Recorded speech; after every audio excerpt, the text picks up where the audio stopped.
بسم اللہ الرحمن الرحیم۔ اٹھو مسلمانوں، اپنے مقدر جگا لو، نماز ادا کر کے اپنے اللہ کو منا لو۔ کھول کے دیکھ چشم دل، آتا ہے لطف کیا نماز میں، ہر طرف آتا ہے نظر نور خدا نماز میں۔ میرے دوستو، میرے برخوردارو، میرے ساتھیو،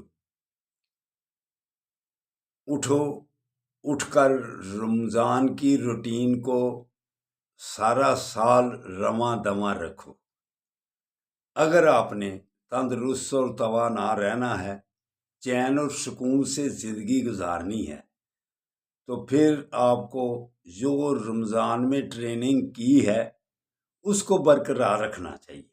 اٹھو، اٹھ کر نفل ادا کرو۔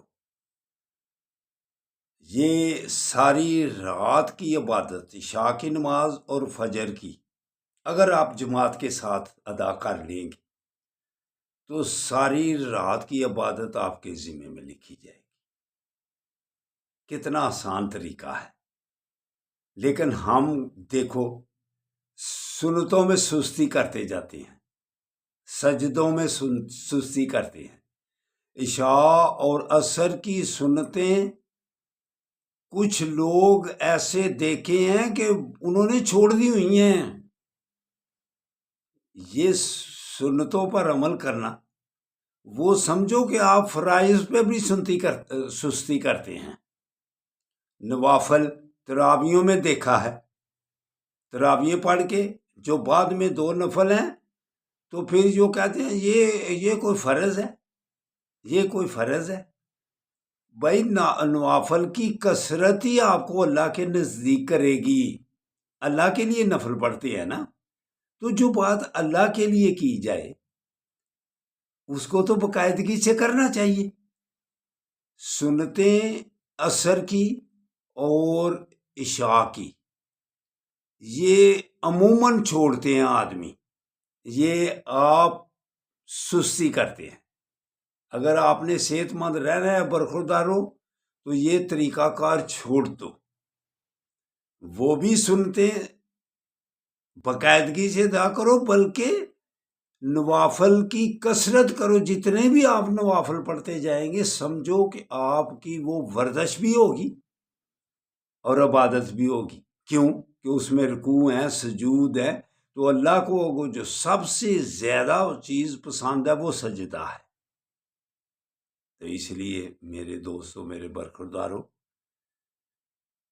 اٹھو، اٹھ کر رمضان کی روٹین کو جاری رکھو۔ اس کے بعد اللہ کے ناموں کا ورد، یا قیوم، یاد رہے گا، یا قیوم، لوگوں کے دلوں میں آپ کے لیے محبت پیدا ہو جائے گی، آپ کی عبادت ہو جائے گی، اور ویسے بھی آپ زندگی پھر چین اور سکون سے گزاریں گے، اور ایک دوسرے سے ملاقات بھی اچھے طریقے سے ہوگی۔ لوگ آپ کو دل و جان سے اچھا سمجھیں گے، لوگوں کے دلوں میں آپ کے لیے محبت پیدا ہوگی۔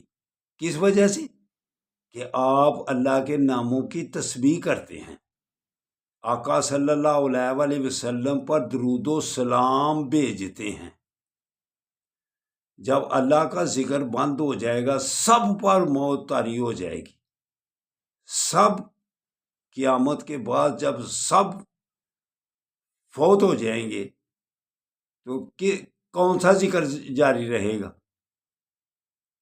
درود و سلام، جو اللہ کہتا ہے کہ اپنے حبیب پر درود و سلام، درود بھیجتا رہتا ہوں، تو اللہ تو زندہ ہوگا، اس لیے وہ ذکر جاری رہے گا۔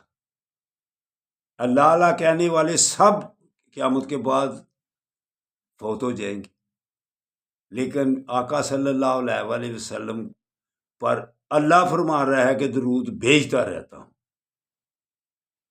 تو اس لیے دوستو، برخوردارو، درود و سلام کی بھی کثرت کرو، اور سنتوں کی باقاعدگی، پابندی، اور نوافل کی کثرت۔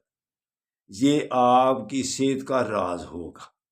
تو زبان پر کنٹرول کرنا، دوسروں کے لیے حسد کینہ بغض چھوڑ دو۔ جو مخالف ہے، جو آپ کے مخالف چل رہا ہے، آپ کو خراب کر رہا ہے، اس کے بھی لیے دعا کیا کرو۔ تو یہ جو عید الفطر کے بعد 6 روزے رکھے جاتے ہیں، یہ بھی اللہ جنت الفردوس میں جگہ عطا فرمائے میری والدہ کو، میرے والدین کو، وہ بھی 6 روزے باقاعدگی سے رکھتے تھے۔ تو الحمدللہ مجھے بھی عادت ہے یہ 6 آج انشاءاللہ تعالیٰ اٹھ کر یہ روزہ رکھنے لگا ہوں۔ تو آپ بھی، اللہ آپ کو ہمت دے، آپ کو تندرستی دے، آپ بھی یہ 6 روزے پورے کریں۔ لگاتار بھی آپ رکھ سکتے ہیں 6، اگر بھی 1 مہینے میں پورے کرنے ہیں، یہ چاند کے مہینے میں ابھی اگر 6 پورے کر لیں گے تو انشاءاللہ تعالیٰ پھر پورے سال کا ثواب ملے گا۔ یہ روزے 6 اور مختلف دنوں کے پورے سال میں روزے، شب قدر کا معراج کا آ جاتا ہے، 9ویں 10ویں محرم کا آ جاتا ہے، ایسے جو بھی روزے یہ رکھتا ہے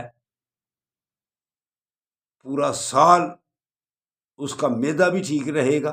اب تو کفار لوگ بھی کہتے ہیں کہ پورے سال میں گاہے بگاہے اپنے پیٹ کو خالی رکھنا چاہیے۔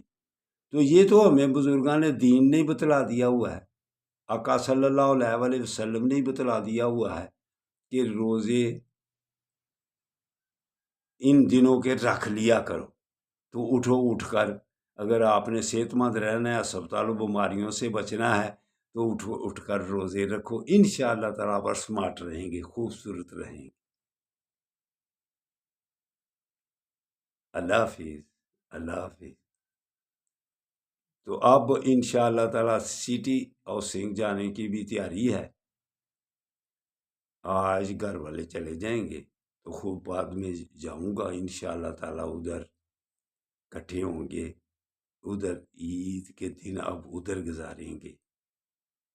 اللہ حافظ، اللہ حافظ، اللہ حافظ، اللہ حافظ۔